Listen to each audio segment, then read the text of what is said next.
What's up, guys? I'm Youngsters Gamer, and I'm back with some more Pokemon Sun and Moon news. Now, we found out when we're going to see even more information about this game, but I'm going to get to that at the end. First, I want to talk about something else.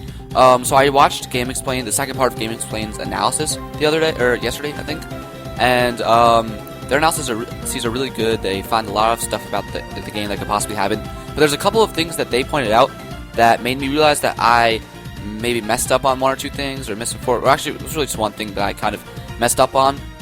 But there was also another thing that GameXplain brought to my attention that I also want to share with you guys in case you didn't know. So the first thing, this is something that I messed up on.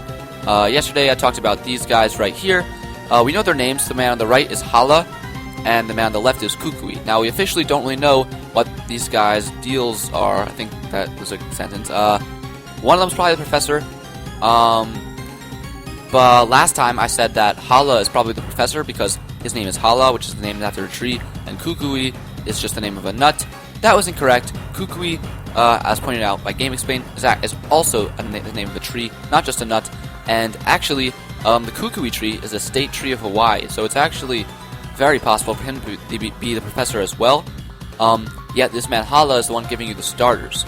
But Kukui is the one introducing you to the world and anything, so it's possible they're co-professors. We haven't really seen that before, but it's definitely possible. Or it's still possible that one of them is just the aide. But GameXplain actually pointed out a very interesting theory that Hala was the professor, but either he isn't anymore, or he's about to resign being professor because he's kind of old. And they said that he might be giving his job to Kukui, and you might be the first trainer that's going to get new Pokemon with Kukui being the professor. So maybe that's why Kukui's watching, and Hala's giving the starters, but maybe from now on Kukui is going to give out the starters. Or also maybe Kukui's the professor, and Hala used to be the professor, but Hala still gives out the starters because he has all the Pokemon or something. I'm not really sure, but they both do have names of the trees, so anything that you can think of really is possible at this point. So yeah, sorry for misinforming you guys about that last time. There was also one other thing that... okay, so that was the thing that I sort of misinformed you guys about. But one of my dogs is barking in the background, so I apologize if you can hear it. But, you probably can't, but oh well. I lost my train of thought for a second. Another thing that GameXplain pointed out to me was something about a little bit of a reference that involves the Pokemon Sun and Moon Legendaries, and at this point we don't really know if it's a reference or if it's even more than that, but I think it would just be a reference. But anyway, earlier this year, the new Fire Emblem games came out. Fire Emblem Birthright and Fire Emblem Conquest. Kind of forget which one was which, but one of them, I think Birthright was with Hoshido, the Hoshido clan, and then, yeah, I'm pretty sure, I don't know. One of them had the Hoshido clan, which was like the good guy clan, and one of them had the Nor clan, and they seemed like evil, they loved war. But then there was also a third path, that, I think it was called Fire Emblem Revelations was that game. There was a third one, and that was when you went on your own path, which was probably like the right path. I'm not really sure, I never played those games, but anyway, there was the Hoshido clan, and there was the Nor clan. And each of those clans had different symbols. Now, if you go to, the Pokemon Sun Legendary, Solgaleo, as we'll call him for now, you can see this symbol on his forehead. But actually, that is almost identical to the symbol for the Hoshido clan in Fire Emblem Fates, which is very interesting. I don't know if this is just a I actually noticed this when I first watched the trailer, but I'm like, it's probably just a coincidence, not a big deal. But now, as you'll see, if you look at the Pokemon Moon Legendary... Oh, by the way, thanks to GameXplain for the screenshot. I just took a screenshot of their video to get the zoomed image, so thank you, GameXplain. If you look at the Pokemon Moon Legendary, you see actually that it has a little bit of a logo on its face, and believe it or not, that actually resembles. It's almost exactly identical to the Nor logo from Fire Emblem Fates.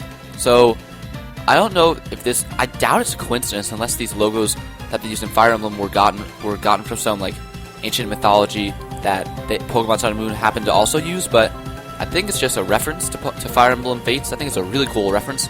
Though I think it's kind of strange. Like they would reference. Those symbols seemed very prominent on blah blah blah. Why can't I think the symbol at least on Solgaleo seemed very prominent? So I don't.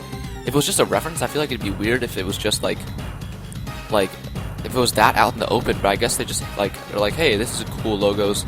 We can put them on our legendaries, and like it just started as a reference, and then it just ended up being prominent logos for the legendaries. So I guess the legendaries are adapting the logos themselves. But anyway, I think that's really interesting.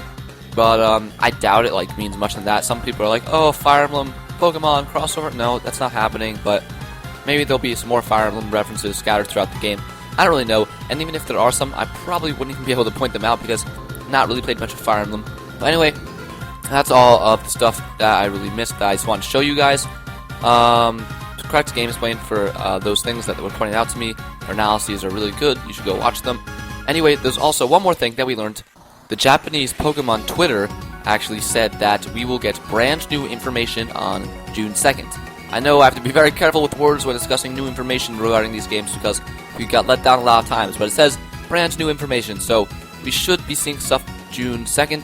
I'm very happy to hear that because we didn't, otherwise I wouldn't have expected to see anything new till around like June 12th, which is when Koro comes out around then, but we're actually getting stuff in about 2 weeks, so that's good. I will obviously cover it right when we get it. Until then, guys, thanks for watching. This was a short video, I know, so I just wanted to let you guys know those few things.